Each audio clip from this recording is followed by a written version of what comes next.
All right, some breaking news, the news everybody's been waiting for. The Bengals have acquired a new quarterback, and it's within the division as they get Joe Flacco and a 6th-round pick from the Browns, of course, for a 5th-round pick. Jags says, oh no, Flacco to the Bengals. Chris, how much do you think this actually moves the needle right now? Listen, is it a better option than Jake Browning? Sure. By how much? I think that's debatable. Right. I mean, one, it's Jake Browning's got a turnover problem. You know what Joe Flacco has? A turnover problem. That's what I've always laughed about with Cleveland, and why you've heard me say for the few weeks now to go play the rookie. If Joe Flacco's going to turn the ball over like a rookie, then why not play the rookie, right? This seems like a move of, I don't want to say desperation, but a little bit. Like, it's a little bit like, first off, it looks horrible right now for the Cincinnati Bengals coaches. It's just the way it looks. I'm sorry. Those are the facts of the matter. It couldn't look more like Joe Burrow has done everything for that football team and everybody else is doing nothing other than Jamar Chase and T. Higgins. It's like 3 people have carried the squad to such an extent that we can't do anything else if one of them is missing. That's embarrassing. So I think it's one trying to salvage something here, right? But I sit here and go, what's it going to salvage? I don't know. One, he's got to learn a new system. He knows just about every system there is. I was going to say, at what point is it new? It's not. It's like it's West Coast. It's West Coast offense. So yeah, he's going to understand that and be able to pick that up. But I also look at it and go, they don't protect all that well. They're the worst running team in football by far. Like, it's not even close. It's like number 31, and then it's like 20 yards down the road is the last place team in the Cincinnati Bengals in running the football. So, yeah, I look at that. The passing game, yeah, the 2 guys are talented. We know that, but you know me. You've heard me say it forever. I don't think they're super creative on that side of the ball. But, the big thing to me here is, yes, does this salvage something to a degree? Does it maybe give the locker room a little hope? Okay, sure. Does Zach Taylor and Duke Tobin do it because they feel like they need to save their jobs a little bit and stop the snowball effect of, oh gosh, everybody's looking at us now? That it feels like that, but at the same time, like we were discussing when we had a little break a minute ago, is Mike Brown ever going to fire anybody that has years left on their contract? I don't know. And we think Zach Taylor has, 2 years left? It's definitely not. He's definitely not up this year. Not up this year. Yeah. Right. So he's at least through 2026. Right. But it's bad. And I would, without doubt, and I've been saying it, I mean, the Bengals are definitely the worst 2 and 3 football team in the league. I mean, I'd sit here and compare them to some of the 1 and 4 teams in the league and go, they're worse than some of them those teams as well. Yeah, this move to me kind of feels like they had to do it for the receivers. Yeah. That's what it is. Maybe that's a big part of it. Where, they're 2 of the more personalities on the roster. Right. There's been a lot of weeks this year, especially for T. Higgins, where they're getting no numbers. No, nothing from him. No numbers at all, and the numbers they've gotten have been garbage time. Right. There's no doubt about that. Right.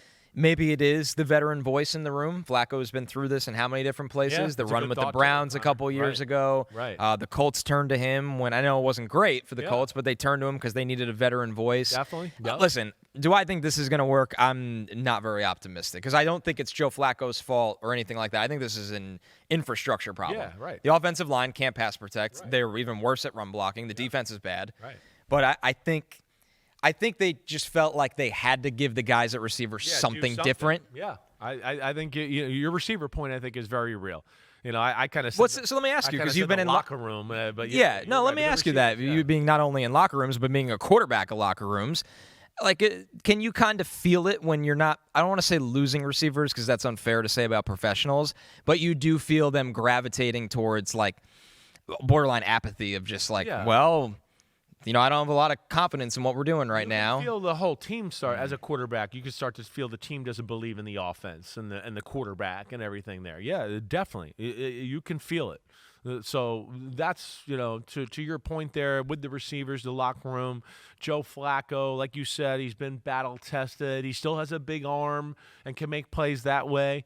So, maybe this reinvigorates them a little bit to a degree. But I got to think, yes, there's frustration there. And with Jake Browning at the helm, there has to be a little bit of a hopelessness right now. That's I think what we're both talking about here. Like there was no hope the other day, zero. I know what the numbers and the stats looked at the end of the day, but we made fun of it yesterday. I mean, none of that came until it was 28-3, really, and the game was over, and the Lions were already thinking about like what they were going to do after the game and whose house they were going to go party at. So, yeah, that's not necessarily conducive to winning football games. So, Crane Boy pointing out the interesting other side of this. Yeah. Now all Dylan Gabriel has to do is essentially twist an ankle, and it's Shedeur Sanders. Well, I think maybe hopefully they finally got to that point of what we just said. Right, where they were like, wait, Shedeur, we liked some of the things he did in the preseason. Let's up his level of what he needs to be ready for here. We know what Joe Flacco is. There's no future there. Dylan Gabriel showed us he's not a deer in the headlights. Right. He's going to be okay. So that, I think all those eases your pain to go, okay, we can get rid of Joe Flacco and focus on our two young guys here and see what they're made of behind the scenes and see if Shedeur can really handle being the backup and be on all the P's and Q's. Yeah. And if he does get that chance to play, does he come out there and show us what he has that way? But, yeah, I think they got to that point of, like, we've joked about, like, well, if the veteran 20-year quarterback's going to throw interceptions all the time, why not see if the rookies can do that too or not do that, right? I mean, the dangerous side of it is for the Browns, you got to use all this time you can for both Gabriel and Shedeur, because what if you're bad enough that you're looking through the quarterback process again in the draft? Yeah. Like, you don't want to go into the draft and be like, okay, we're picking 6th. Oh, we really like a quarterback, but we never saw Shedeur Sanders play. I know. And to their credit, they're starting that process with Dylan Gabriel right now. Right. Like, you have to do that. I would hope so. Right. Try to figure it out. Now, I think really, ultimately, if Dylan Gabriel didn't get hurt in training camp, I think he would have been the week 1 Interesting. starter. That's kind of the sense I've got from people I know there and around the league a little bit. So they believe in Dylan Gabriel, and let's see what happens here with Shedeur Sanders in the background. I don't love this how he handled himself last week with the mime and doing that again. I don't think that does him any favors around the NFL with the people that went, ooh, he's not professional or he disrespected the draft process. Doing something like that where it makes you more of a focal point. For those teams that might have been on the fence with you, they're on like, oh, let me get that guy that just did that and made a joke of the situation and became a distraction and became the main talking point for 2 days on a football team where he was the third stringer and the other guy was playing, but we talked about that. He's got to be more mature that way. But, yeah, I am glad to see them move in this direction as far as see what these young guys got. And, yeah, I mean, I don't know. Again, I don't know exactly how they feel here. But, yeah, if there's a guy and they're picking at number 5 and there's a guy that we all go, oh, my gosh, this guy's got, like, superstar talent and all that, do I think it's crazy that they could venture into the quarterback conversation again? Absolutely not. No. Deion was already asked about the trade. He said, I don't give a darn about the Browns. I care about the Colorado Buffaloes. I do love me some Shedeur Sanders, though. Believe that. Wow. So that was fast. That is fast. And, listen, even with that there, I just would go, why did you have to say I don't give a darn about the Browns? I'd care. Why do you have to care? Why did you have to throw them in the dirt to then say, we know you care about your son? See, yeah. To me, there's too many self-inflicted wounds from the Sanders camp right now where I would just go, this is not helping you. I'm not saying this to point out you're wrong. Deion Sanders, I wore number 2 because of Deion Sanders. He's the freaking man. He's definitely one of my idols in my life. He's still the man right now.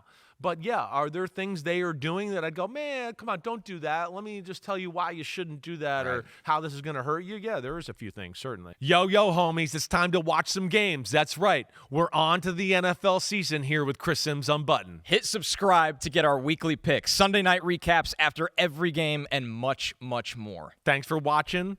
Peace out, homies. Remember, subscribe. Peace out.